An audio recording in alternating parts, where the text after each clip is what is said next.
Hello, I'm live and recording. Apologies for the delay. We have our head security guy as our guest today, and when your guest is the security guy, there's all sorts of extra security procedures that you have to go through. How's it going, Kirill? Hello. I cannot hear Almost fine. you. Yes. This is a common problem. Luckily, I'm excellent at killing time, and we normally take a few minutes to let people stream in anyways. So we'll let Kirill get over his technical difficulties. Hope everyone is doing well today. Today we're going to talk about some actually really important stuff. We're going to talk about key management. I'm just inviting Kirill back on screen there. So I'm going to start with a little. Hey, can we hear you now? Yeah. No, we still cannot hear you. Oh, You should David says that he can hear you, Kirill. Okay. Can other people hear Kirill? Uh,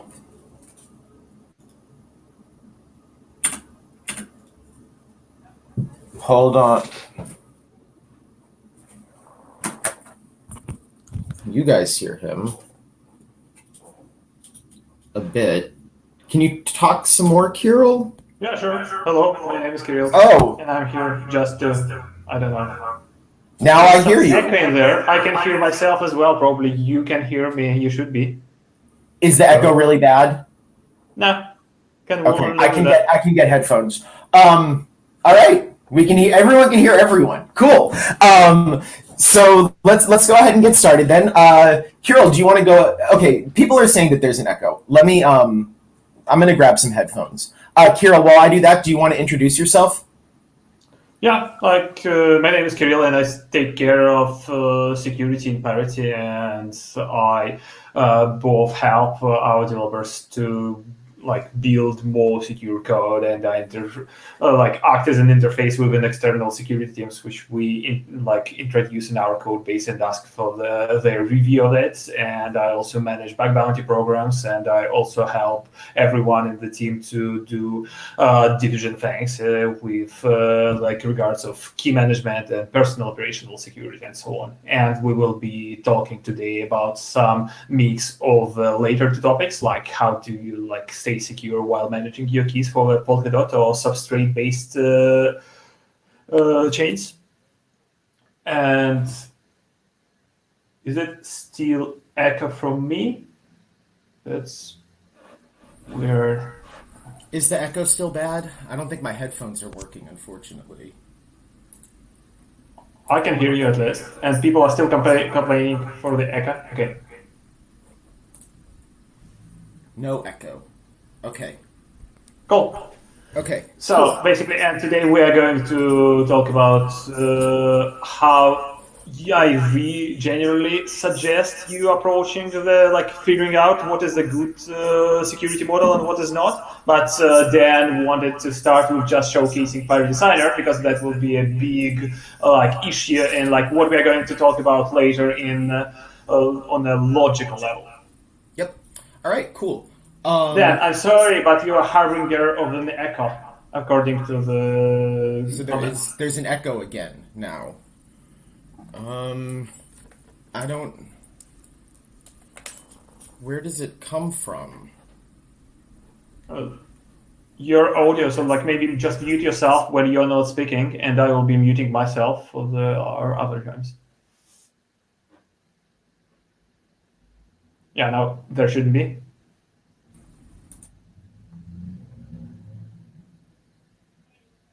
Yeah, and so probably start with showcasing the signer, and we will move to the more theoretical levels of that later. And I suggest you unmuting still because you will be the lead, and I will be mostly keeping silence. So do you want to mute then?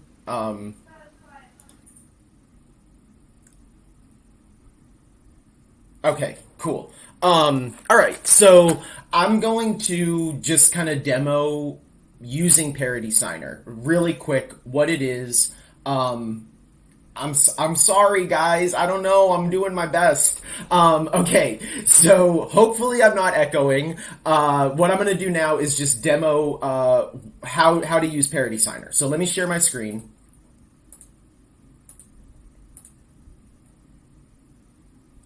Okay, and I can see, look, it's like a visual echo there. Okay, so here I'm on Polkadot.js apps that you know and love. What I have here is a account that I created. Oh, Kirill, one thing, I do need another, let's add an account really quick. I'm going to add another account to send some funds to, because I'm just going to do a simple transfer. So just creating a new account. So what I have here is an account that you can see it's external type, as opposed to this one that I just created using Polkadot.js apps itself. So this one has the type of the key, whereas this one says that it's external. So this means that all of the, cryptographically secure information associated with key is here on my computer, attached to the network. You don't want to manage your key that way. And Kirill's going to talk about that. But to show you, this account here has an external type key, which means that all of its secrets are here on my phone with Parity Signer. So what I'm going to do is I'm going to go ahead and open up Parity Signer. I'm going to switch to my broadcast identity. Can you guys see this pretty okay? Yep. Okay. You're really tiny, so you need to either stop screen sharing or you need to use some other means to show us the application. Okay, we're gonna do our best. So have Parity Signer open here. What I'm gonna do is I'm gonna try to send some funds from this account. So let's go ahead and send 0.25. Why won't it let me send point? It was doing this earlier. Because start typing the 0 and only then the number. It does stupid verification, so you cannot just have 0.25. Yeah, that verification is weird, man. Okay, so now I'm going to make the transfer. And it's going to be sending from this account. And you can see that normally here you might see something that says sign and send. But now it says sign via QR because we're using this external account. So let's see what that looks like. So I've opened up the West End, and you see, hopefully, there's this little QR scanner there. So I'm going to click sign via QR. And I do believe that I'm going to need to kill my video over here. Need Fearless Wallet. And now I can... You killed mine instead. Did I? Yes. That's weird. I did. But it still worked. Sorry about that.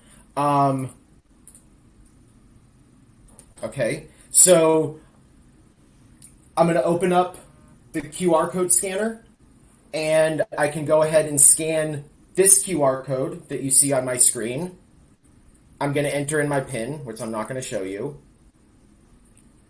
And now you can see there's a QR on my phone, hopefully.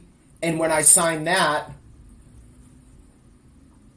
the transfer happens. And so that, in a nutshell, is what Signer does for you. It allows you to keep the secret key on your phone, so that rather than just being able to sign and send the transaction from your computer, you use the QR code to get a copy of the transaction. On the phone, you do the signing with the secret key that's only stored there on the phone. By the way, this phone is not connected to the internet or anything like that. And then you use the QR code from the phone and you sign that back to send the signed transaction back to Signer. So that is kind of the start-off demo that I have. Basically, I want to stress that it is probably a bad idea to use your main phone to do that. the whole promise of Signer is that the attack surface is really, really, really tiny, because it is rather hard to hack your phone by only showing its QR codes, and it doesn't communicate with the external world in any other way. Like, there is no USB connection, there is no data, there is no Wi-Fi, there is no Bluetooth. And as long as that is violated, your bets are off, and Signer tries its best to protect you from other attack avenues, but it's not 100% surefire way of protecting you there. And it is important to keep in mind, so please, if you use this phone as your daily driver, don't use Signer on it. It's a bad idea. Signer itself will tell you that it's a bad idea. You have an old phone, come on. Everyone has an old phone. That's sort of why Signer is so nice. Yep, that's definitely my favorite part about Signer, is that it's a way to upcycle a phone. And I see. Am I still sharing my screen? Sorry, let me. There we go. We have a question here, Kirill, and I'm going to go ahead and let you answer this. Is Parity Signer any different than a hardware wallet from a security point of view? Yeah, slightly different attack surface, like especially the meta attack surface. It is not always you'd like to order ledger, say, of the mail, because like you might not trust the mailman, or you it might not, as far as I know, in Russia it's not absolutely legal to own a encrypted device which is not authorized by the KGB or whatever is now handling that, and so on. So probably having a special purpose crypto device like telegraphs that, hello, I'm a crypto owner. And even if you are not getting backdoored, maybe you're getting raided later, or you're going through a really tough divorce, and that will help your ex-partner who currently has a grudge against you to prove to the court that you have crypto assets you need to share. A lot of those things should and probably be in your threat model if you're doing it diligently enough.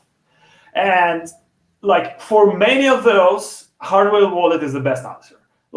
Really, if you're talking about device compromise, if you want to, have something which is really small, you can hide it somewhere on your body, probably hiding a hardware wallet is easier than hiding your phone. But if you, for general, usual purposes, we believe that Signer is the correct trade-off, and I will illustrate to you with the due process a little bit later in the seminar. The summary is they are sort of comparable, but they are slightly different.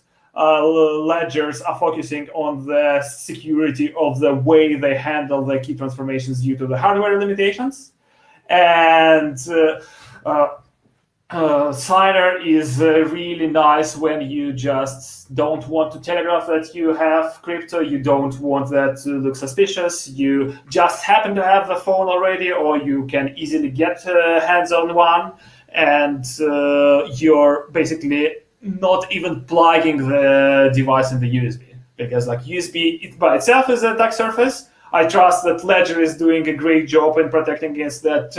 Trezor is doing a great job protecting against that. How good those assurances are, I don't know. I've seen the USB-based exploit against Ledger a couple of years ago on the CCC conference. So those, at least theoretically, can still exist.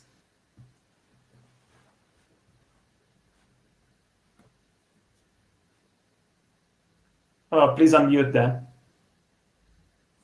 Joshy was giving some appreciation for your scenario there, which I also enjoy. People always think that, security is all password management and stuff like that. But the fun stuff that you get to talk about with Kirill is messy divorces and all that kind of stuff. That's where it's really, really fun. So yeah, I think I'm muted now. Thank you, Thomas. So yeah, I do really like the idea that it's also free. Signer is essentially free. It's an app that you put on an old phone, and unlike a hardware wallet like Ledger or something that you have to pay for, Signer turns old techno junk into something useful. I would be a little bit more selective about that, because not any arbitrary techno junk is supported, neither it should be. Because still you want to have some assurance over the platform. Basically, if you are going to install it on the Android 2.4, you're screwed. Come on, like there is no full disk encryption. Like it's basically slightly better than leaving it just on a USB stick lying around. So you want to have some sort of a margin of like that still being like recently manufactured and so on. But unfortunately, the life cycle of the iPhones, Android phones is so short that this is most likely true. Like original iPhone SE is sort of like cast as not up to date and not suitable for day-to-day tasks by many. And at the same time, like original SE is secure enough for anything you can think of for Signer. And the same is for the Androids, but like basically the question is a little bit more complicated because it also depends on how long does manufacturer updates the firmware. Please continue, but like it's important to see that there is a trade-off. Don't turn any random junk you'll have lying around into the Signer device. Probably not a good idea. Indeed. Okay, so did you want to start going through some of the demonstration that we had talked about, Kirill, just showing some of the different capabilities of Signer? So the first thing that we wanted to demonstrate was this idea of identity. Do you kind of want to kick things off with a little discussion about that, or do you want me to show on my phone what that looks like? Well, I'd say just continue showing, and I will be commenting how it's useful and why it's useful a little bit after. I think that will be the best process. Cool. So Signer has this idea of like identities, so you can have multiple identities on a single phone. So the one that I was using earlier, if you can kind of see the name there, I know it's really terrible. It's broadcasting. So this is like a identity that I made just for this purpose of showcasing this demonstration, so it's, not holding anything secure or anything. And you can imagine that maybe you're running multiple different nodes on the Kusama network. Kirill, do you think that would be a good use case to have different identities for each one of those nodes? Or when do you see... Like it might or might not. Basically, the only reason I asked you to create a separate identity for this demo is because I asked you not to leak anything of your personal private identities in the broadcasting, which is going to be recorded, which is a good idea. If you are going to just run multiple keys with the same trust level, probably having single identity would be enough. Like basically what we're talking about is an identity. Identity is a seed phrase. Seed phrase is like everything which is required to derive your accounts using the hashing transformations, like what you usually have with Ledger and so on. In Signer, identity can be shared across multiple networks, and you can have multiple derivations, multiple accounts derived from the same identity in a single network. So like if you're running multiple nodes with the same trust scenario, probably deriving them all from the same seed phrase would make sense for you, because you will just be able to, it's better to reliably back up single seed phrase than semi-reliably back up 20 different seed phrases, and it costs the same amount of effort. And hopefully we will talk about backups again when we will start the proper threat modeling, but without that, all I can say is that for the most use cases Signer is useful for, we believe that you should have one, maybe two or three identities. It doesn't make any sense to have more than that, or have one address per identity. Is just a waste of your backupping powers. And that increases your chances of running into issues when your phone dies out, because let's be fair, it's not a new phone. It will die sooner or later. You need to be prepared for that. That's a really good point. So basically, Signer isn't necessarily encouraging you to create many identities, but it gives you the possibility to create multiple identities, which you can use however you see fit to separate those identities. And I like that you're bringing up this idea of a threat model and saying that maybe these different identities would have different threat models associated with them, in your head. I know that you're going to be talking more about threat models, but do you just kind of want to give a little teaser of what exactly that word means for maybe people who don't spend all their days thinking about threat models? Basically, this is a rather like general approach in like being a security person is casting off any idea that you're smart and relying on the formalized processes instead. And this is the process I really enjoy using when I trying to come up with the defenses. And it consists of like basically three main preparation stages. Like first one, like you're trying to basically specify the subject, what it is we are protecting. Like, and you can come up with like rather weird observations there. But in this particular case, we are protecting seed phrase and we're protecting the keys which are derived from it. Those are sensitive material, and this is what attacker is after. We are not, say, protecting your addresses on the network, they are public, and so on. So this is the first step, what we are protecting.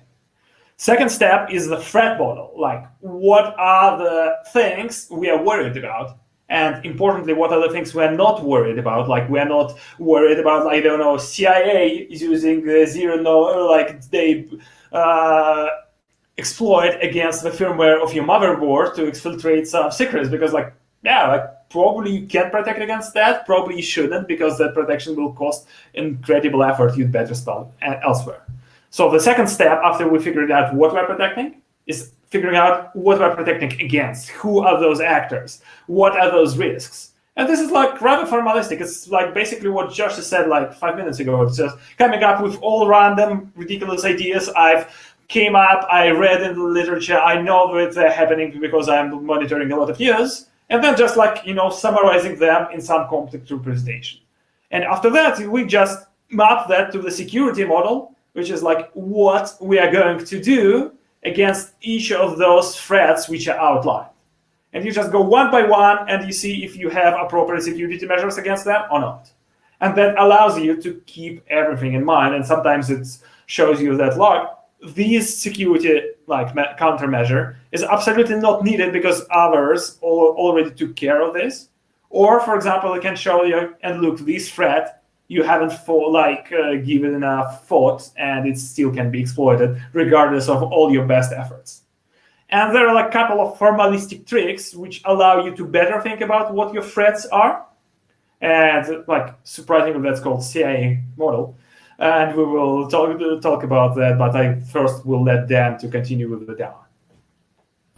I like that. I appreciate kind of hearing your high level view of security, and you and I have spoken about this before, as you obviously know, but you take a really nice approach, which is really understanding that it's a trade-off, and when you secure yourself against things, you pay a price for that, a usability price, an efficiency price, an effectiveness price.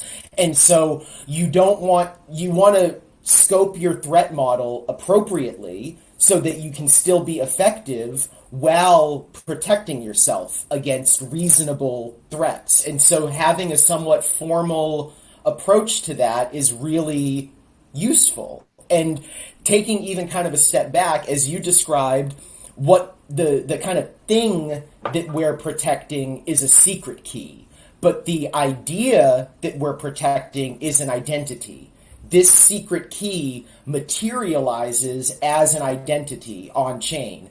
And the more of those identities that you have, the larger your threat surface becomes. You now have to protect all of those identities. And so understanding all of these different components and why we're using Signer, and they're kind of squishy topics. And another thing that you mentioned, Kirill, when we were talking about this is like, we've never shown people how to use Signer because the app is so secure. Like, you can't take screenshots of it. You can't share your screen when you're like, I couldn't even hook my computer up to my phone to show you this because the app itself sandboxes all of that. So just trying to get this information kind of out there for y'all. I see a couple of questions already, like on which network Signer is working, and the answer is like anything substrate based and Ethereum. Unfortunately, it is not compatible with crypto, which is used on the Bitcoin, and as such, you'd better use something else for the Bitcoin. It might be extended, but I'm not sure that we are planning for that because we want to keep it like as focused on our own, the blockchains we build, and we just would like to see someone else building the similar solution for like any other blockchains. It's sort of like also code is in the open. You can of course look it up and you can of course fork it and use it on your blockchain. But any Substrate chain is supported with all features. Ethereum chains are supported with certain restrictions, mostly because derivation paths are much more limited. When Dan will be talking about that, we will probably mention that as well. Another thing is like any hints regarding upgrading the signer. The answer is don't go online when you want to upgrade the signer. Like probably you wouldn't even need to upgrade it. Give or take certain things like a metadata layout changes on the Polkadot network and Substrate-based networks. We are working on the solution of that, but like generally, if you just, I will just go on the Wi-Fi, but for a brief moment because I want to install the new signer from the App Store, that probably violates the security boundary you want to build around your seed phrase, which is still on the same phone. So instead, I suggest you to factory reset the phone and then go online, install the new version of signer, and then recover your seed phrase from a backup. That sort of like serves as two-pronged solution, because on the other hand, you're also checking out that your backups are in check. Of course, like probably you should first check your backups and then wipe everything out on your phone, but like that comes without too much of explanation. But the idea is that never ever go online with a phone which has sizable funds with a seed in there, even if signer has additional security boundaries, like everything is stored like encrypted, and we're trying to leverage things like secure enclaves if your phone has one for better protection. But like still, better safe. Like this is not a security promise of signer. Security promise of signer is that if you don't have any online connectivity, you're not getting hacked because QR codes are really, really narrow attack surface. So wipe it out, factory reset, recover after you went offline again. And the last one is from Joshi, is like custody of kids' crypto until they're old enough to do it themselves. And the answer is like, don't know.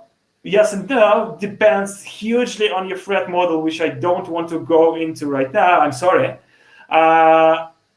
This is like, probably we can have a seminar session like later, something like the most ridiculous like key handling questions and the way we like should approach them, like how to, like generally how to inherit the seed phrases, how to take custody of other like people's crypto while still respecting their sovereignty. So I would probably do something like a multi-sig, and like also I believe like most of Substrate chains have on-chain deterministic multisigs, which are really nice to use. They require certain like mindset change from what you've seen in the Ethereum world, but generally they are really, really convenient. And the deterministic part of it is also nice. Basically, the addresses you use and the threshold are the only things you need to know to figure out what will be the multisig resulting address. So something like that to take custody of other like people crypto for a while is what's needed. There is also like proxying solutions, so like there can be proxies. Really depends on what is even inheritance is under the legal regime of where it's going to happen, because it might be taxable. You don't want that to be taxable.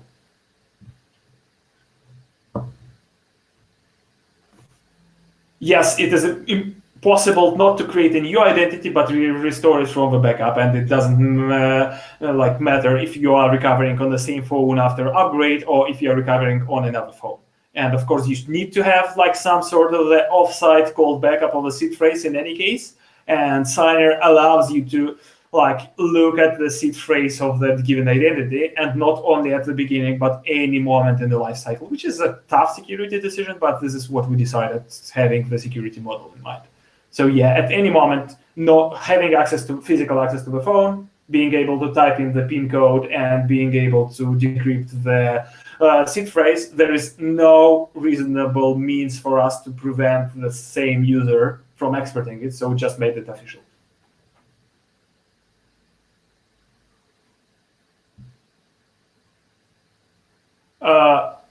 like auto-submitting pin when I don't think so. Like it only submits when you enter the correct pin. So basically, it tries to submit the pin after every digit you typed. Kirill, can you make sure that you say the question out loud, please? Oh yeah, sure. Like I've noticed that you enter the last digit of the pin, it will unlock access. Yeah, and I see that as a nice usability feature. And obviously, the question is like, would this allow attackers to guess the pin code?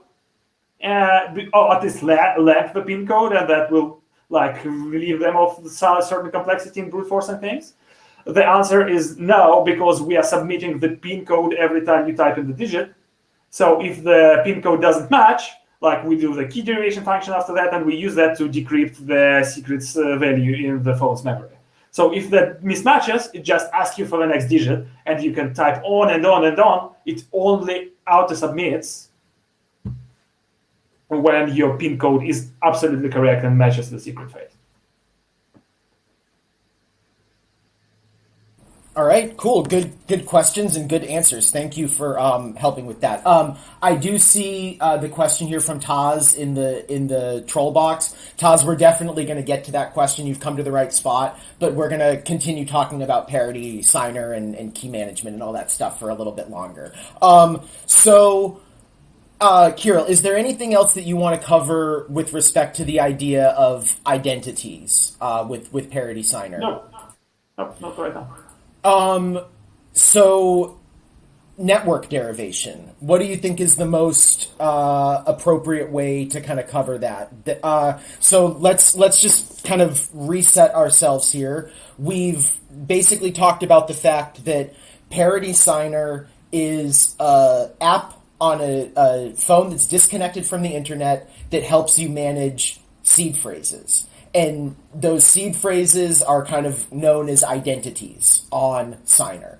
And so you can have multiple seed phrases, multiple identities on Signer, and then each one of those identities may be associated with different network accounts.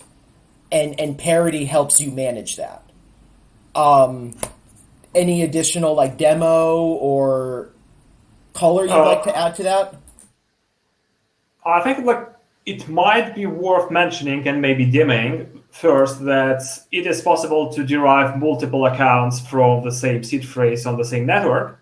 And there are like, in case of a Substrate, there are two different ways you can derive accounts from the seed phrase. It is the same for the extension, for the Polkadot.js, for Signer, and I believe it's also the same for other third parties which are implementing our like account holding, like Fearless Wallet. I'm not quite sure, but I know that there are people from Fearless watching this right now. They might be able to comment.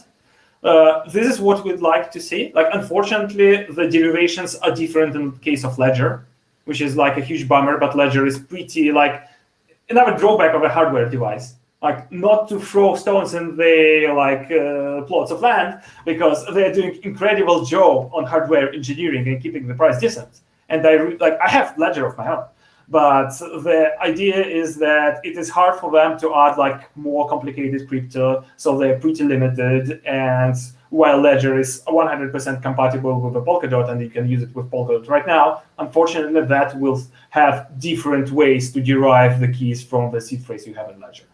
So let me show what this looks like. So I'm on my on the Signer. This is the broadcasting one. I apologize. I know that's not super good. But here is the QR code scanner button that I was using before. This is the broadcasting West End account that I created earlier.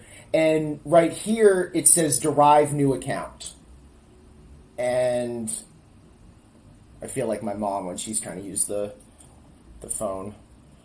And so now, if you look here, I know it's very hard to see, but this gives you an option to either do a hard or soft derivation path. You give it a display name. Or a combination of those.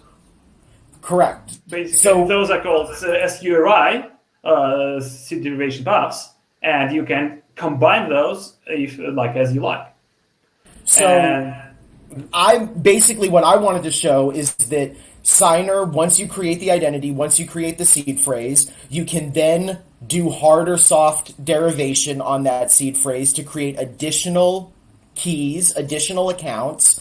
But if you could answer basically Anton's question here, Kirill, what are the use cases? When to use a soft path, when to use a hard path? If you could talk a little bit about that, that would be awesome.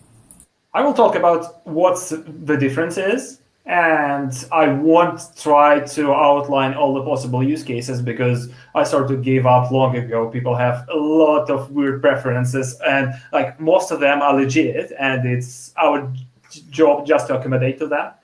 So basically, hard derivation is think of like in Polkadot Suri derivations, it's double slash, and then something like a word, a phrase, whatever you want. You can have multiple of those, like you can have double slash word A, double slash word B. That would also work. And basically, you should treat those hard derivations as another word added to the seed phrase. It's used to derive the private key, and then from the private key, we derive the public key, which is your account address. So basically, all the different hard derivations from the same seed phrase are not linkable together unless you can reverse the key derivation function which we are using, which is like, let's say, highly unlikely. We have a soft derivation, which is like comes with a single slash. You can combine it again, so you can have single slash word A, single slash word B, and you can combine them together, so you can have a double slash hard derivation word, single slash soft derivation word. Soft derivation is like, you can think of that as an address transmutation. Basically, it doesn't add anything crypto secure to the initial secret. So those can be traced together if someone can, for example, figure out like a brute force your soft derivation paths. So like if you're given two accounts and one is soft derived from another, you can prove that happened by providing the soft derivation path. It's highly unlikely that two arbitrary accounts have this feature. And you can, probably someone can guess that one is soft derived from another if you use the short soft derivation path. And they're like, the only question, like hard derivation is clearly useful. You have multiple accounts with one seed phrase. So as we discussed, you can only back it up once, and then you just hard derive as many as you like. And even if those are 0, 1, 0, 2, and so on, they will still work nicely and give you isolated, not linkable identities to use in different situations. The rather not yet implemented, but something I'm thinking about is like implementing the login protocol for the Polkadot.js extension. So you can use your account as your identity as an identity on the websites without websites being able to link those together. But with you being able to later prove that, your identity on this website is actually linked to that identity on another website. So you can opt in into being like having a global identity, but by default, those are anonymized even if they derive from the same thing. And by that, you will sign something with a thing which is soft derived for this particular website. And basically later, if you want to opt into like shared identity, you will be providing that derivation path, which should be long enough so no one can guess it. And then anyone can, just looking at the addresses without any secrets of yours, they will be able to verify that, this address is actually a soft derivation of that address. So situations like that, it's hard to envision right now all the repercussions, but those are useful. And it's important to say that there is a third way, like you sort of see the option, like there is a single slash, two slashes, which is hard derivation, which is better as anything. And then there is a 3 slashes, which is password derivation, which is also supported. And it is like the hardest isolation possible because unlike seed phrase and the hard derivation path, password is like by convention never retained on the device. So if you add something with a triple slash to your derivation account in Signer and Polkadot.js anywhere, that part is also used in the derivation of your secret, but it's never stored on the device. So every time you use that account, you should provide that password and passphrase, and that account will be like secret key will be derived on the fly and then forgotten. And this is like for you to be able to have more control, like if you don't trust Signer 100% in doing a proper encryption of disk, you will just do the password-based derivation and you will keep the password in memory or like stored elsewhere and only type it when you need it. That is like triple slash, and everything after the single triple slash is treated as a password, so it can't have slashes as far as I remember. So if you have triple slash something something double slash, it won't be a hard derivation part, it will be part of the password. So as you're talking about like the qualities of hard and soft derivation, would it be common for someone to use like a soft derived account as like the stash or like a controller? Like use hard derivations by default and opt into soft derivations when you think that this might be useful. That the ability to prove, for example, that all your controllers belong to the single entity is a feature for you, not a bug, which might be pretty well the case. Especially if we're talking about things which involve a lot of like identities on chain and like I don't know, some of the like maybe you are for like going to, for the be represented at the council and so on. Then it might be desired feature, but unless you think that it is, hard derivations are your friends, and this is what you should go to. And kind of one of the benefits of hard derivation, again, to kind of bring this all back together, is that we have one seed phrase that we're storing on our phone, air gap from the rest of the world. Maybe we're keeping it in some other ways that you're going to go over in a little bit. But now we've used this seed phrase to create many different accounts. All we have to do is back up that one seed phrase. And then if I know, like, okay, I derived accounts 010203, I just go ahead and plug that in once I've restored the seed phrase, and those accounts are there and available to me. Is that kind of the idea? I think it's time for you to show how you can derive the Kusama account from the same seed phrase, and then how you restore it, like add it to the Kusama interface in the Polkadot.js. The idea is that Signer supports multiple networks derived from the same seed phrase, and it does exactly what you would suppose it to do. It basically prefixes all the derivations for this particular network with a network name. So the address which has been just shown to you has been derived using the / West End, and this is why it's called West End root. If you have been if you notice that on the screen sharing, like the next derivations will be / West End / something, and for the Kusama it will be the same seed phrase, but like instead of / West End, it will of course be prefixed with / Kusama. And there is an opt-out of that, and I know that a lot of people have been caught by, I just created my seed phrase, I never used any derivation, how you use it with Signer, and then you also create a derivation, but instead of telling it the network you're going to use, you say custom network, and then you are just basically the master of your own derivation paths, and you can use the seed phrase without any additional derivations whatsoever, what many people need from the Signer. It's not very recommended, and this is why the that option is hidden. And what Dan is going to show us now is how he will derive from the same seed phrase, he will derive an identity for Kusama. Can you please do that? Yep. Okay, so this says add network right here. So this is broadcasting identity that I created. We already have created the West End account, and now I'm going to go to add a new network account, and you can see the little Kusama birdie right there. So I'm going to click on Kusama. Before that, can you scroll down and show the custom so people know where to find it?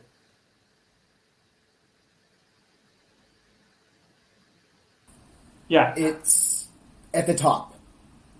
Yep. But I can go to Kusama.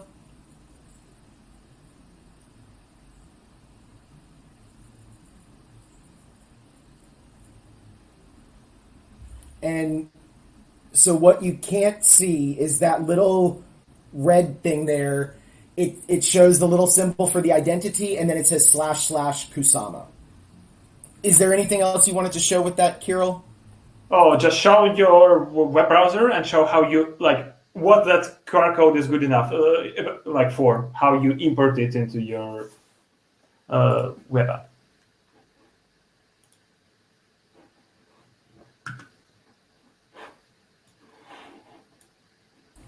I'm gonna unmute myself. So, switching over to the Kusama network.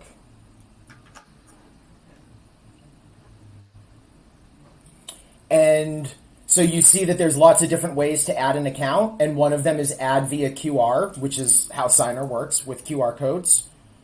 I need to turn my video off this time.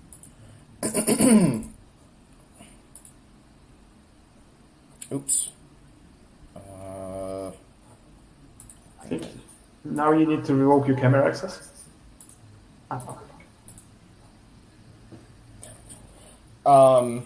So when I created that account, it gave me a QR code. So I sign that, you see, and I can just call it like broadcasting or whatever I want. And that's how you create that external type account. Let's go ahead and do some of these questions, Kirill.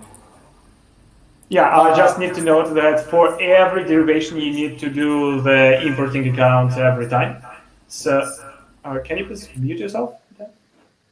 Okay, thank you. So, when you derive a new account, you of course need to import it in your Polka.js. It's not like those are not linkable automatically. So every time you derive a new one, you import it. And yeah, you can opt into not importing them. But important thing is that importing is mostly saying the name and the address of the account to the web app, and there is no proprietary information, nothing you would like to hide in most of the cases. So it is useful even for the cases okay, I derived it, and now I need to copy paste the address into that Excel spreadsheet of my company where they keep track of where to pay my salary in cryptos. So even then, importing is okay because it doesn't give any too private information to the environment. And you, of course, if you use Polka.js extension, you probably should not only be using the Polka.js website, but extension as well. You can use the extension to import the same QR codes, and there is no even limit on where you import those QR codes. You have multiple computers, and yeah, just a general remark. It is probably not safe what Dan is doing for the sake of showing you things. Going to the Polka.js org is the least secure way of using the Polka.js. We recently started to host our Polka.js on IPFS, so there is a .apps.io website. I think Dan will post the link in the comments right now. And that website is redirecting you to the up-to-date deployment of the Polka.js apps on the IPFS.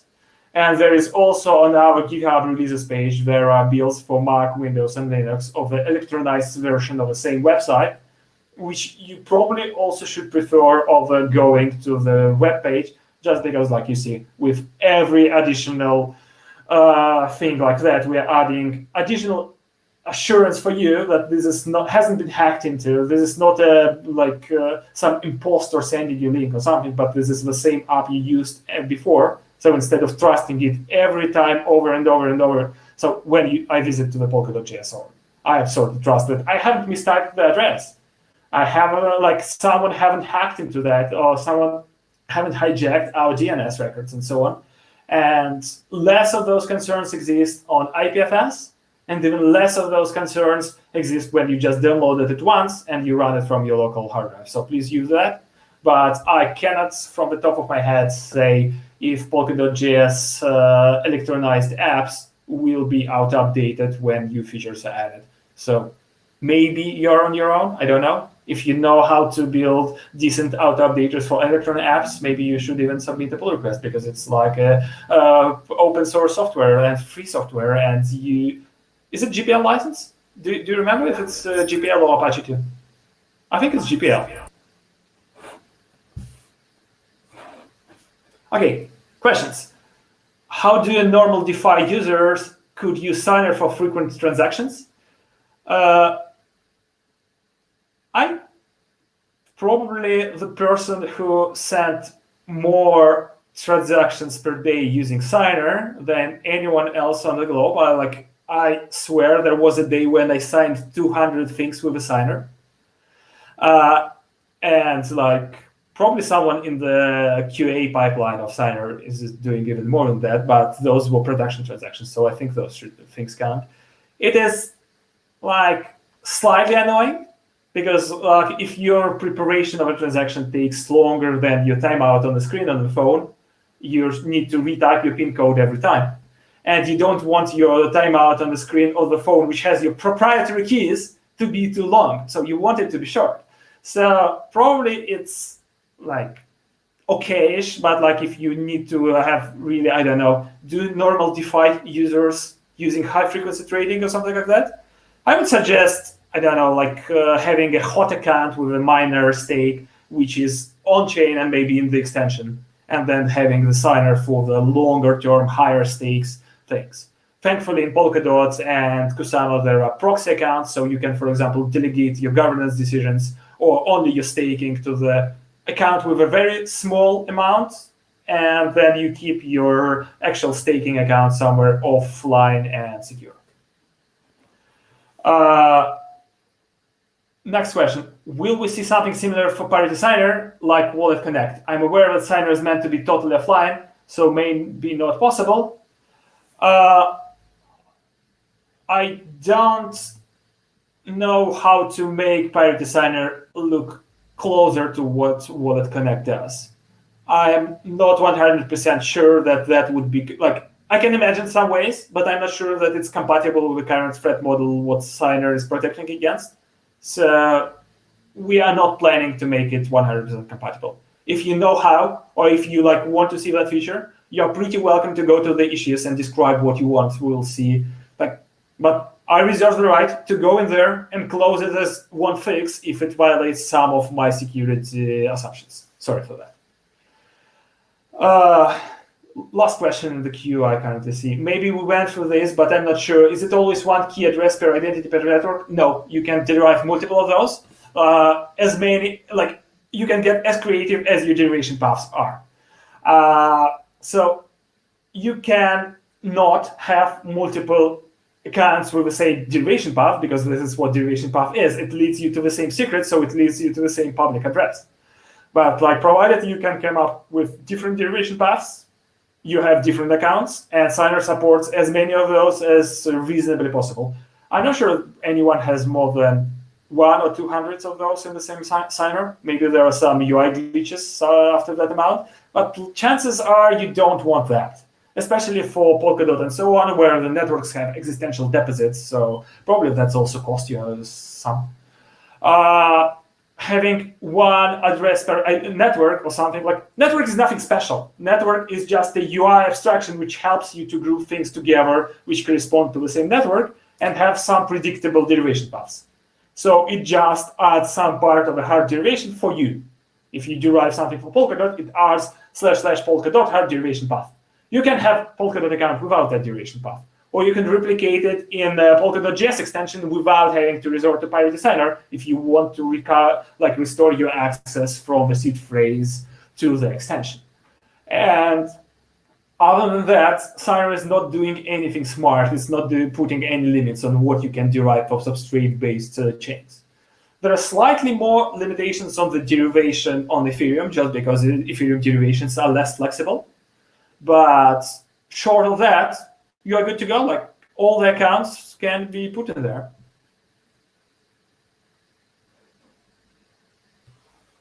I just want to kind of harken back to one point that you mentioned, Kirill, that it wasn't immediately clear to me, which is that when you choose those different networks on Signer, that is merely a UI abstraction. There's not any kind of cryptography underneath that. That's basically just convention that Signer uses to help you separate the different networks. Is that?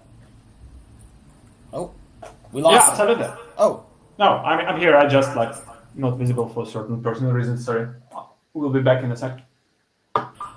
Yeah, so I think the only other thing that we wanted to demo with Signer was the automatic detection of accounts, which you said was, pretty straightforward. Let's just mention that. The idea is that you have multiple accounts, but when you ask Polkadot.js to sign something, it will include the address you're signing with in the payload. And with that, you don't have to go through the list of your potentially 200 accounts, I think was talked about. And you don't have to select the correct one. It will automatically detect when you scan that QR code. There are certain problems like QR codes are limited in size. You cannot put arbitrarily long information in there. So we even for the longer transactions, like if you have a proxy call which wraps some governance or some election of nominators, validators, yeah, of course, some nomination transaction. Those are long, they don't fit into single QR code. So sometimes you will encounter that Polkadot.js generates a sequence of QR codes like 1, 2, 3, 4, and you need to be a little bit patient with the camera so all the data goes through. And I think for Ethereum, we are resorting to signing the hashes of the transactions instead of transactions themselves, which is unfortunate, but this is another limitation of Ethereum. Yeah, probably worth mentioning that MyCrypto supports Parity Signer as a way to handle your keys, so the stock MyCrypto will be okay with you having your Ethereum keys derived using the Parity Signer. Okay, cool. Subkey versus Parity Signer. Absolutely different use cases. Subkey is super useful, but Subkey is more for either automated tools or for the cases where you need to derive something in a very restricted Linux environment and never use it. Subkey is useful for figuring out how would this account look on a different network, for example, for transforming the formats because you can still use the same address on different networks, say on Polkadot and Kusama, and the addresses would look differently because otherwise the federation which Polkadot promises will just go crazy seeing the same addresses being on multiple networks. So we encode the identity of the network in the address. And Subkey is useful for that. But I don't expect anyone to use Subkey for, you can sign with it. And there are many cases when this is a smart choice. But those cases are very different from, I just want to hold my crypto and I want to look inconspicuous and I want that to be reasonably secure and I want it now, not in a week when the ledger ships. For those use cases, Signer is good and Subkey is something you're using it on a computer. You are using it maybe even on a networking computer. There are ways of using Subkey in a very, very highly air-gapped environments. And you shouldn't look further than using CubesOS features to do that, for example. I highly recommend anyone who is interested in applied desktop security of Linux systems to at least play around with CubesOS and see that security is not cheap, both in CPU time and in the UX violations. But this is probably the reasonably secure operating system for your computer, and there using Subkey might be as secure as Signer. But most of our use cases include you either knowing pretty well what you're doing, or you're just playing around.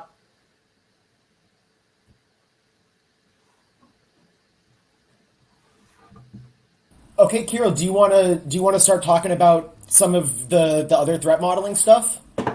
We've been talking the whole hour, and I already outlined how you should think about security. I think I will run through it really, really, really fast. But before that, maybe we just make a 2-minute break so everyone just takes some time to reflect on their life choices and key handling, and then we will talk about that. That works for me. Cool. I will go ahead and fill a little bit of time while we take that. I do want to answer Marat's question here. Unfortunately, Substrate and Rust take a long time to compile. I don't know if we can sorry, let me start answering this question. So Murad had a question. Substrate in Rust is killing my CPU RAM. I have 64 gigabytes. How to fix it? Recompiling takes 4 to 7 to 12 minutes. I know, the struggle is real. Cargo check is your friend. You don't have to build every time. You don't have to link the binary. You can just check to see if things compile. But Rust is known for long compile times. And in order to provide the kind of next-gen blockchain building capabilities that we provide, we really push Rust to its limits. And that means that compile times are long, unfortunately. We use generics, we use macros.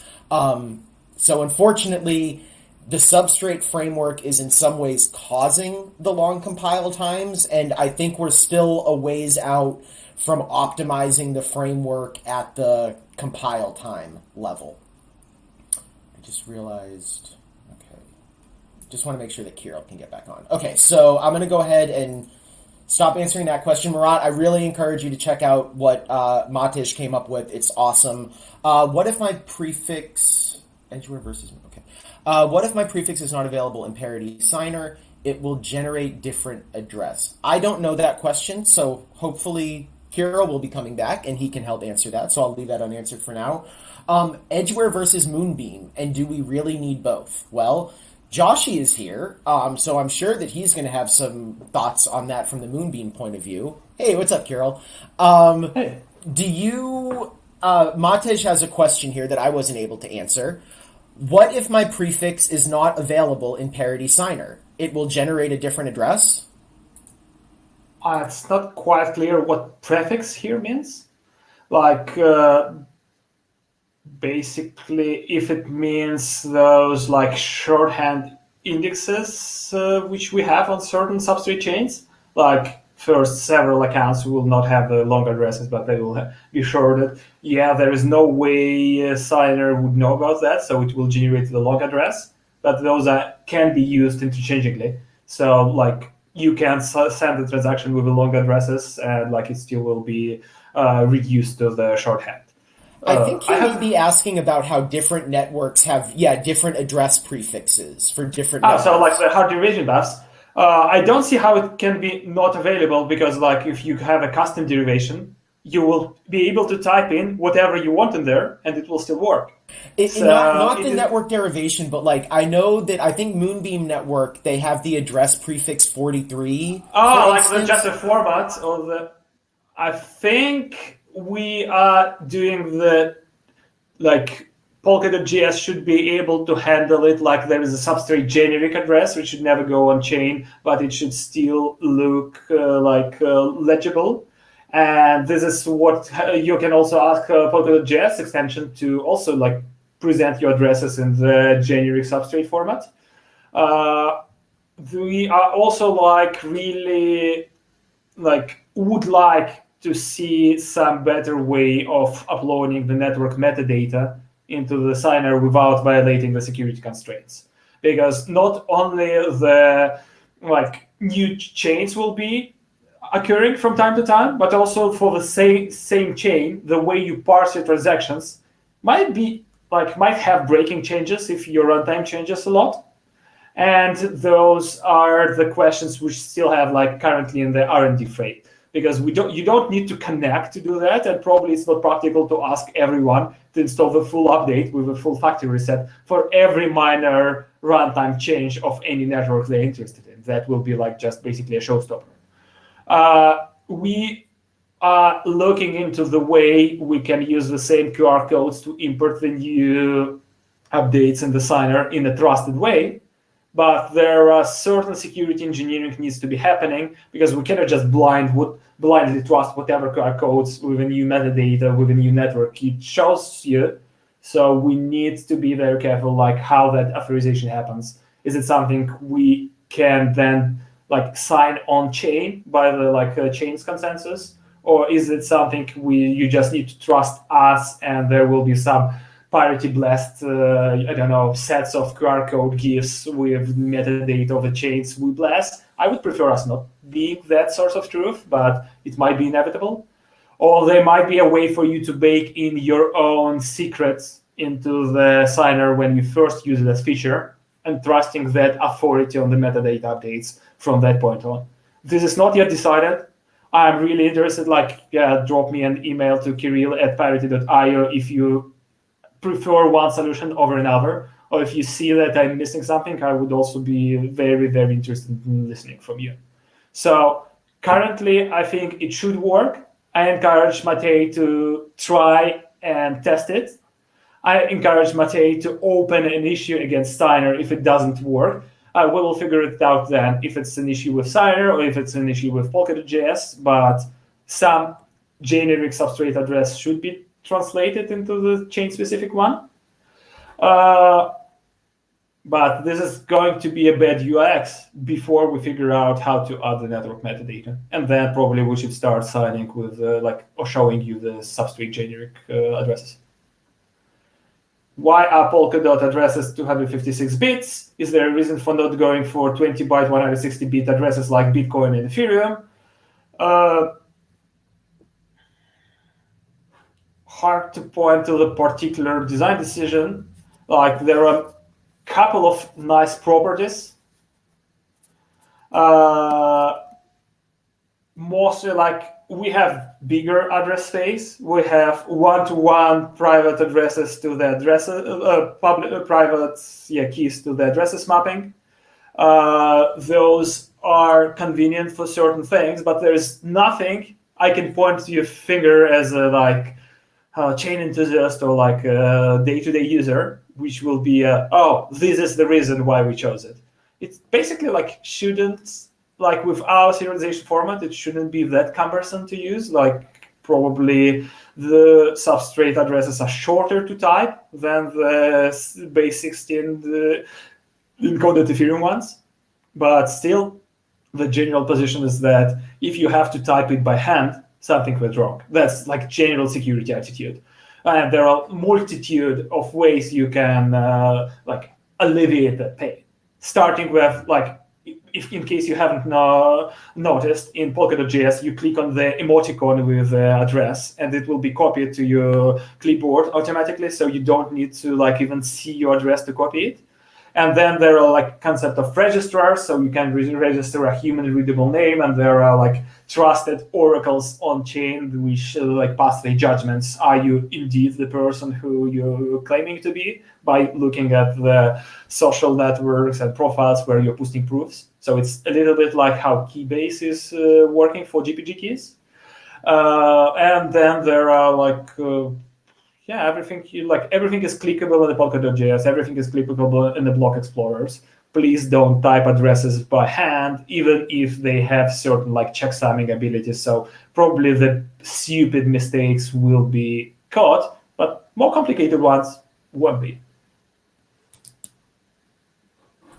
That next question, I think, is a bit out of scope for seminar today, Kirill. So we can take that offline. It's an excellent question, but I know, Kirill, you had some really great stuff that I wanted to make sure that we got to cover. So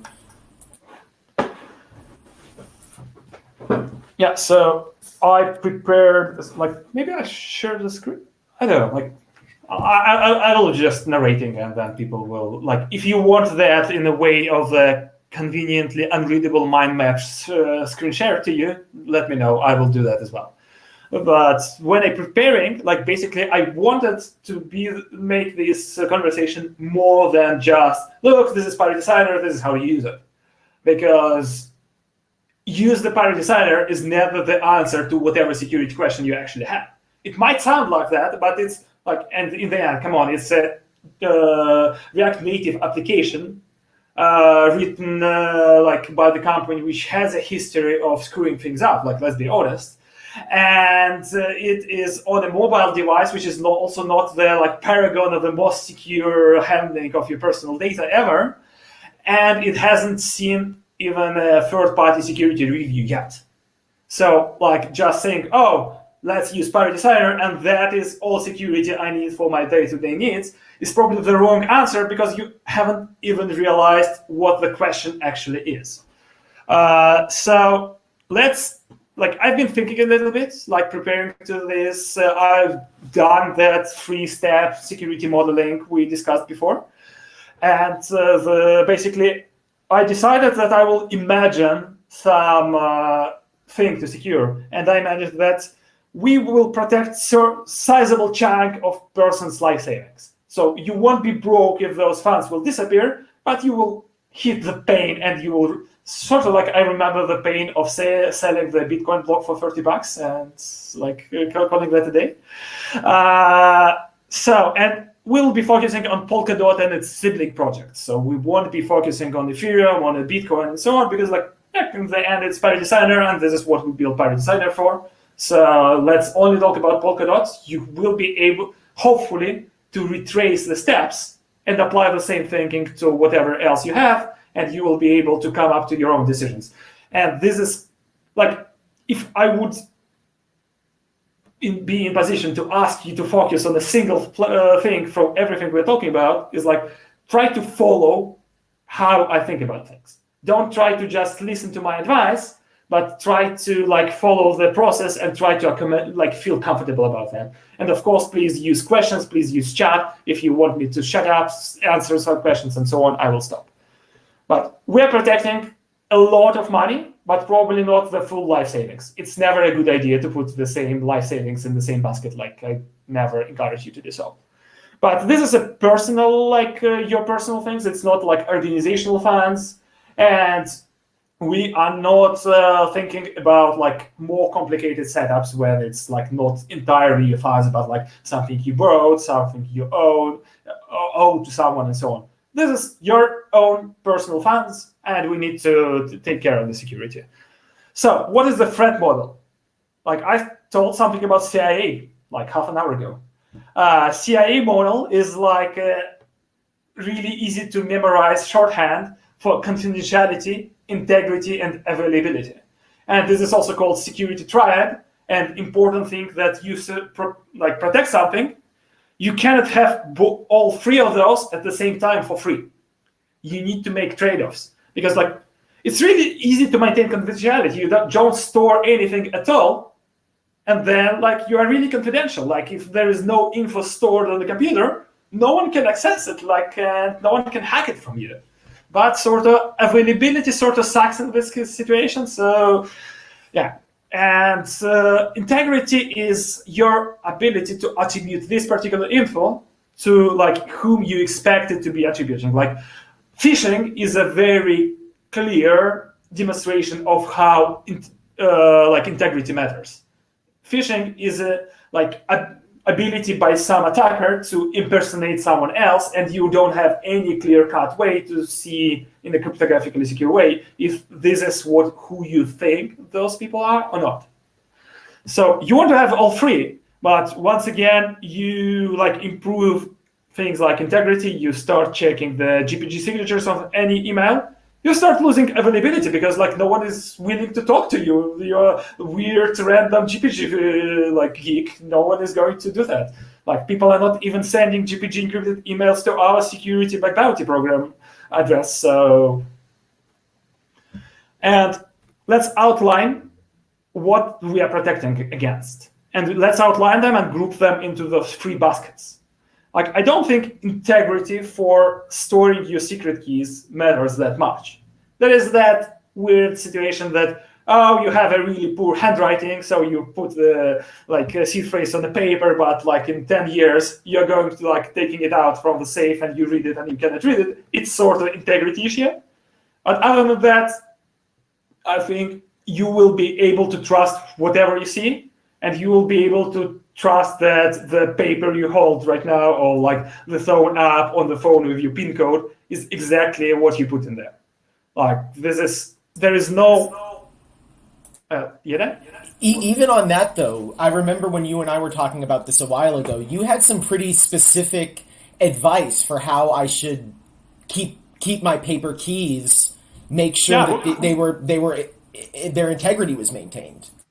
Mostly availability, but integrity, you can have paper still intact, but paper backup not legible. That should be taken care of. But the idea is integrity is sort of easy. Just try not to tear the paper in half and retaining only one, or try to avoid flooding, which makes things ineligible. and that's it. Availability, like this is actually more important than confidentiality when we talk about your life savings and security keys. Because for every case of someone being hacked of their Bitcoin, I know 2 or 3 stories of them just losing the freaking like password or like the address, or like, oh, it used to be on that laptop, but that laptop is not working anymore. How can I recover it? So you should, like, I encourage you to think about availability of your backups, at least to the same extent as you're thinking about the confidentiality of your secret keys. And what can happen, like major things, major threats we're adding to this threat model. Floods and fires, like house fire is a thing. You probably don't want to lose all your money due to that. This is, like, to the big extent, this is what current value proposition of having a credit card is. You won't lose all your money due to fire. Device failures. Like I already said, everyone had like a friend who lost some Bitcoin because this USB stick won't read anymore. Or like that laptop like broke down, or like just an encrypted ransomware like made it unusable and there wasn't like proper backup.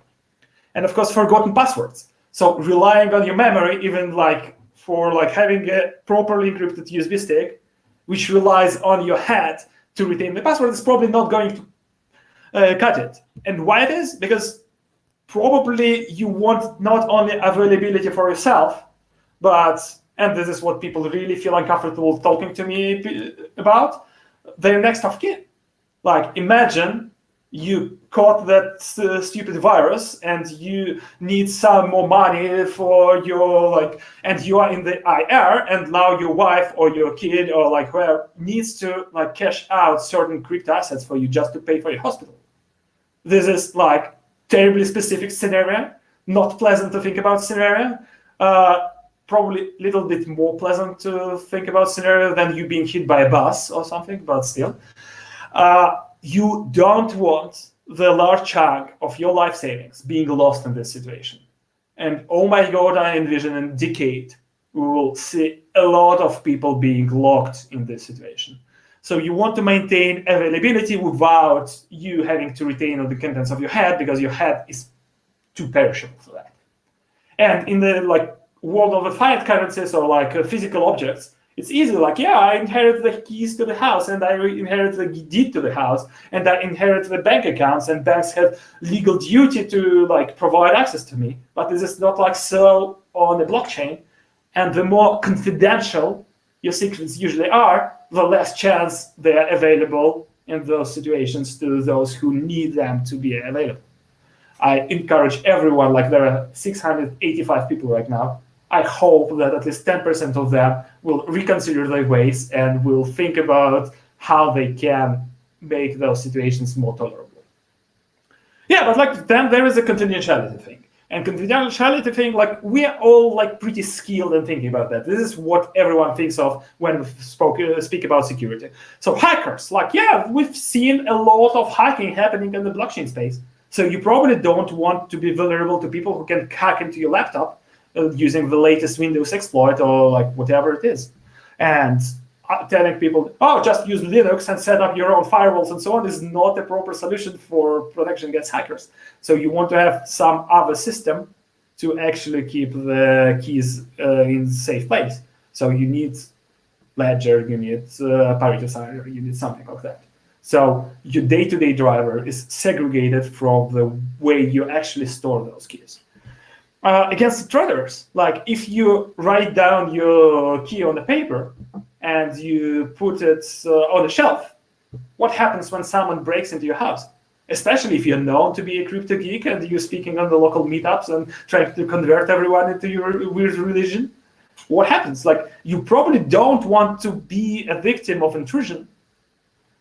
Or like, I don't know, like you like invited someone to your house, like a plumber, or like there is a help, and like we all saw those like terrible movies, and like help can be corrupt, or they will feel sick and they will send you a replacement. And how do you like, that's sort of the same, but without the windows being smashed. You still don't want your life savings to go down the drain with like you have a new drain because you invited a plumber. You don't want to trust your bank that much in storing your seed phrase for you. This is sort of like counterintuitive things, because like I speak about how bank vaults are not as secure as you think of them. Just Google those out. Like basically, especially in US banking law, those people don't owe you anything, and they can even throw away your stuff or like mix up, and there is no insurance. But with seed phrases, it's even worse than that, because at least with the physical contents of a vault, you can like track it down. You can spot that something is amiss.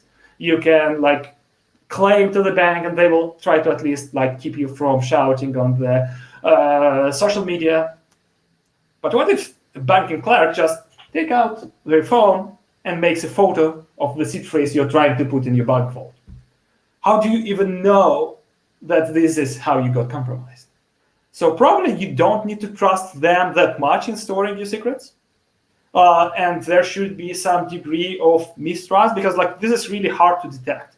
Well, like postal workers, if you are like sending something by mail or you're receiving something by mail, as we talked about ledger, like you might like trust your post to receive your ledger, or you might not. And this is highly country specific. In like my current place of residence, I would. In my previous country of residence, I probably wouldn't. So ideal system wouldn't rely on you having to trust those like third parties, which are huge, institutionalized, can be infiltrated. Our ideal system should protect against that as well. And to a certain extent, you want a protection against powers that be. Like, think about the Belarus scenario. Like, there are, like, once again, why I'm not suggesting you to have Signer on your day-to-day phone. There are cases when it's better for you to just show the contents of your phone, not to be tortured. And like, this is real, the experience of the protesters in Belarus right now. And for those who are not aware, like Belarus is even like pretty digitized in that sense, and there are a lot of noticeable crypto projects like with ties to the Belarusian community. And yeah, like this is not as third world country as you might see, and still the police officers are like threatening you with torture if you don't open your phone. So you don't want that to cost your life savings. Because one thing is like, oh, you've been spotted to be subscribed to the wrong person, and another is like, okay, and now your life savings are not yours anymore. So those are the confidentiality threats. And I don't know, can I drag images in here, or like, can I will just screen share. Are you going to go over banana split at all? Yes. If you're not going to just stop me before.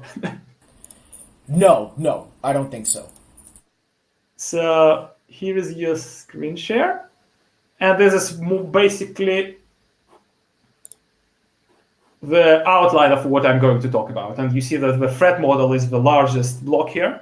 And this is like all the threats I outlined, we just discussed.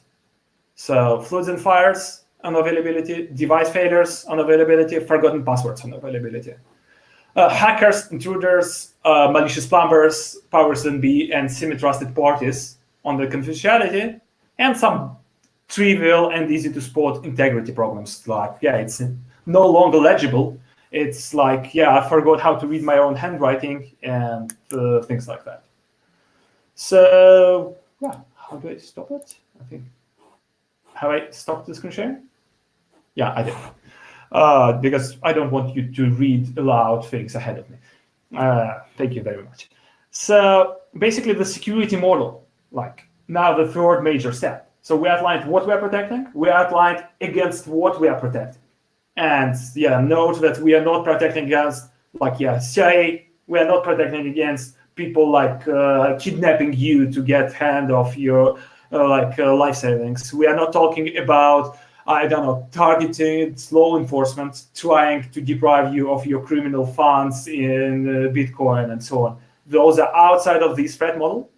They are legitimate cases for other threat models, and you are free to do your own exercises. But for now, it's like, yeah, it's just lawful enough, European maybe, or like Western country. And this is like day-to-day, like crime, negligence, like accidents which can happen, and you want you or your next of kin to still be able to transact cryptocurrency on your behalf, but you don't want hackers or someone social engineering you into giving away the whole access to the account. So first thing is like to know the concepts of hot, warm, and cold keys. Like basically those are very frequently used, and I spot more and more they're being like misused. All three words are useful, and the most like noticeable word is like a cold key, and cold key is a key which never exists in any software ever.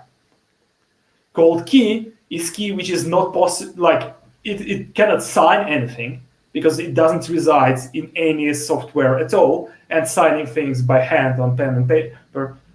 I've actually seen a really nice article of a person trying to mine Bitcoin by hand, and it was like half a hash per day. But you see the idea. Cold keys are for the cold storage. They never ever, like basically as soon as they go offline online, they lose the property of being a cold key, and you probably need to transfer the funds out to the new cold key you derive later. Like once online, always online. There is like unfortunate property of in the information theory, which is like that, the funny meme poster, like what once seen cannot be unseen. What you once made known cannot be unknown. There is no way we can revoke access to information.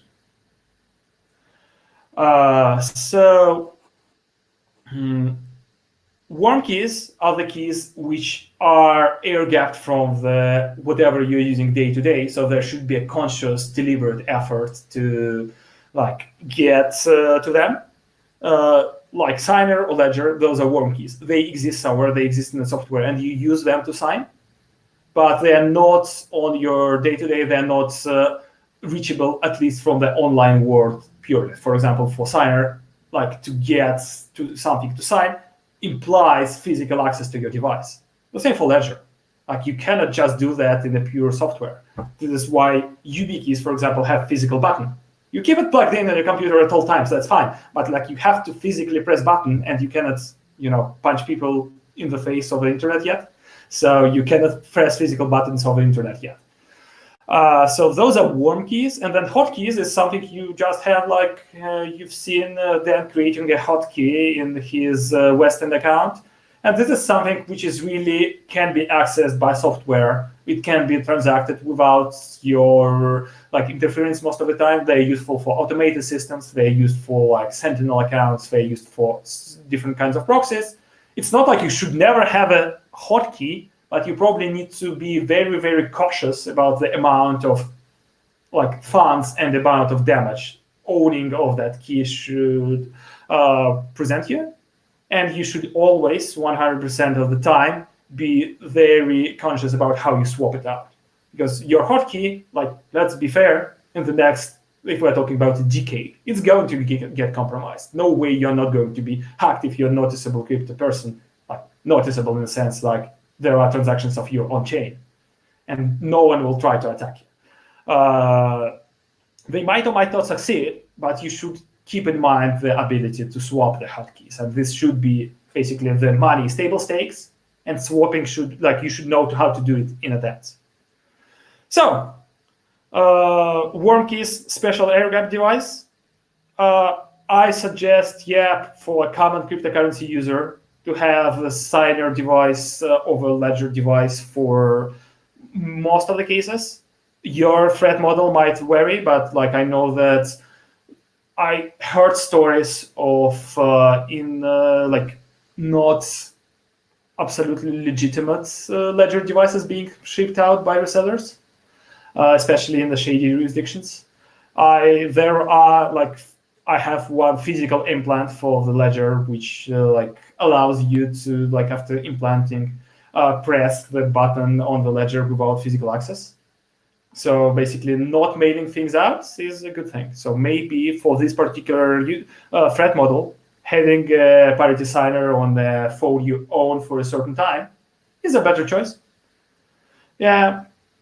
And then important thing is just delegate as many things as possible. So that's probably also answering the question about how do I use DeFi with Parity Signer? And the answer is like, you probably have some hotkey and you have like $10, $15, $50, something to cover your expected commissions and deposits for your usage on Polkadot and related chains. If you have noticed, like we are pretty heavy on like using deposits instead of commissions. Like when you create something on chain which is later to be removed, it's going to be deposit. This is a little bit surprising because Polkadot.js calculations are not always correct about that. You might need to have more funds. But the nice thing about that is you get them back as soon as you stop using the space on the chain. For example, if you send a multi-sig transaction, like it will be residing on chain for a while, but after the actual transaction is processed, the multi-sig application, like form multi-sig application record should be raised, so you get your deposit back. And this is how Polkadot protects from bogus multi-sig initiations and so on. And all those things can be delegated. So you can have a hotkey in your Polkadot.js extension, for example, which has enough funds to nominate your validators if the situation changes.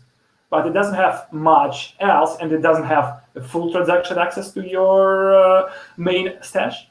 So your stash is on a warm key on a currently offline smartphone somewhere, and you still have a hot wallet which only can renominate on your behalf, which is like probably what you want. This is what you want most of the time. And if you need to transact bigger amounts, okay, then you go to the like safely stored offline phone, you turn it on, and then you like use a Parity Signer, or you go to the Ledger device and you sign with a Ledger, a bigger transaction which can be used to repopulate your day-to-day proxy wallet, or can be just like, yeah, you transact to the exchange and you receive money which you then like use elsewhere. And those are hot and warm keys. And for the like cold storage, like I would be very wary of calling that a cold key because it is a cold backup of a key you have in a warm device. But you would like to have paper backups. There is nothing which beats paper backups, especially in terms of longevity. Like, I don't think any one of you have a 5-inch floppy drive in your house. But everyone is pretty well able to read the books which have been issued like a couple of centuries ago. I'm sorry, am I still online? Then I see that you have freezed somehow.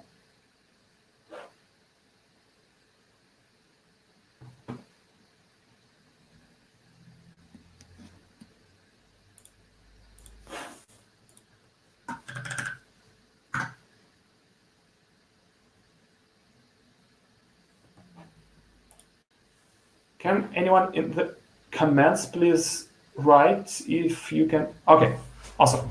Yeah, sorry for that. And then it's just Dan going online. Yeah, thank you guys. So you want to have paper backups, and you want to have the paper backups which are going to last. And they're going to last against all your availability things. Like they shouldn't be smudged if your upstairs neighbors leaked out from the bathtub, and now all the papers you have handwritten are just smudged. And you want the paper devices which are not only a single paper in your flat, so the attackers cannot just steal that paper or make a copy and run away with all your funds. We have a mathematical concept which is called Chamber secret sharing. And that concept allows you to do a counterintuitive thing. Like you are able to take one secret, you are able to split it in 3, 4, 5, as many as you like shards. And the important part of those shards, partial secrets, is that each individual secret doesn't give attacker any info about what is inside of the actual secret. So you need to, for example, have access to 3 out of 5 to get the full insight of what's inside of the original secret. But if you only get 2 copies, like 2 shards of 5, you have 0 information. It doesn't make it easier for you to guess. And we built that tool as well. And that tool is called Banana Split, and it accompanies Parity Signer, Ledger, whatever you use for the key handling. It accompanies you for going and making paper backups. And it tries to address all the issues with availability of those backups as much as confidentiality of those backups. So the actual security model for the day-to-day like crypto users security is like have hot wallets somewhere and be very conscious about what you put in there. Have a warm wallet with most of your savings probably, and make sure you have paper backups using Banana Split of those warm seed phrases. And this is why Signer is building on this concept of identity, because you only need to have one backup of your seed phrase, and then you store it with Banana Split, like you print it out as 5 QR codes, and you handle it out, like you put one on your bank, you give another to your parents, and you get another, like, I don't know, to your current employer, and then you need 3 out of 5 to get back to your secret. And this is how you back up your identity. You only need to do that once, and then all the actual on-chain wallet addresses and secret keys can be derived from the secret, which long-lived seed phrase. So this is more or less my suggestion. Yeah, like you use Shabir secret sharing, and there is just a very handy tool which is called Banana Split, bs.tire. And this is just a very tiny offline-first implementation of Shabir secret sharing, into like which allows you to put in your seed phrase or whatever you want, and end up with a PDF with 5 free, as many as you like, QR codes, which can later be scanned by the same HTML file, and they can be used to reconstruct. Most of other implementations, as far as I know, they're all about typing in your secrets back in chunks. If you know any other decent, like useful in terms of like good UX Shabir secret sharing tool, please like let us know. But I designed BS, and I mostly wrote it by hand. Once again, it is a JavaScript app which hasn't yet seen a security review by an independent team, but I'm pretty confident it's rather tiny, and it builds on a well-audited basic libraries, and it's rather tiny, so I encourage you just to go to the thing, download it, and keep it at hand, so when you need something, which might not be a secret seed for your cryptocurrency, but I don't know, the location of where did you bury the treasure on that island, you just use that. Okay, Dan, if we can get you back online, because I think I'm done. Yes, I'm back. I apologize for the technical difficulties, guys, and thank you for covering all of that, Kirill. You are a wealth of information, as always. We did have a question here from Sam. I'm not sure how deeply we're going to be able to get into it, but I would be interested to hear your thoughts, so I'm just going to go ahead and read it, and just let me know what you think. I'm not sure this falls within the topic. I've always wondered about it. Since we're talking about security, what do you think about some parachain design where collators stake without locking coins? As long as you're online and you have coins, you can create blocks and use something similar to Babe, where you look for a hash smaller than some difficulty threshold. Many Bitcoin forks do that. Is that a bad idea for some reason? I see many new chain ops to locking. I'm wondering why. I don't feel confident answering those questions from the top of my head, sorry. Like, there are certain security trade-offs to be done, and like using Babe even like is one of them, and it's not as straightforward, and basically the best way of doing that is building parachain on top of Cumulus. This is probably the most like thought-of path of building a parachain. It doesn't mean that it's like the most like ultimate correct one, but I don't feel confident giving advices like that without going basically from what I've been going through in the last 40 minutes for the key management. Let's start with like what we're protecting and what we're protecting against, and then we figure out, is it a good idea to just reduce the security margins here or there, or is it not?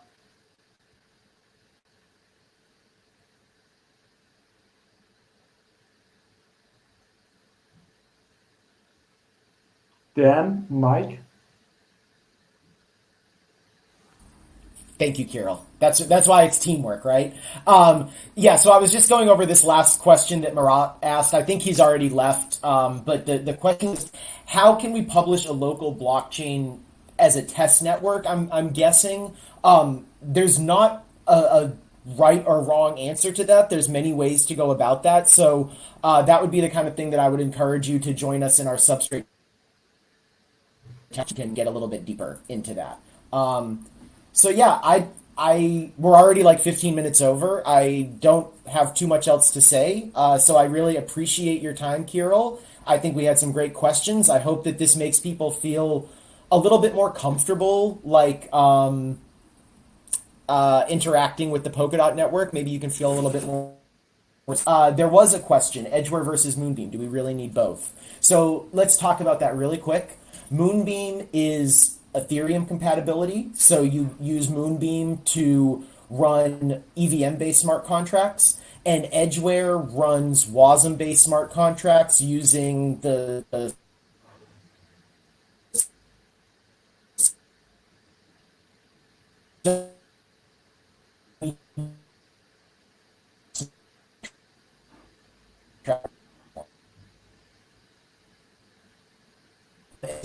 Thank you so much. You look like you may be frozen to me. Maybe I'm frozen. But Yeah, you've been breaking up a little bit, so we are not pretty much aware of what's the difference between Edgeware and Moonbeam, in your opinion. But I really think that probably you should do another one on this. Yeah, thank you all.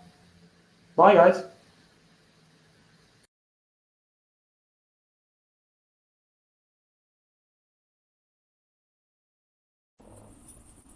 bye.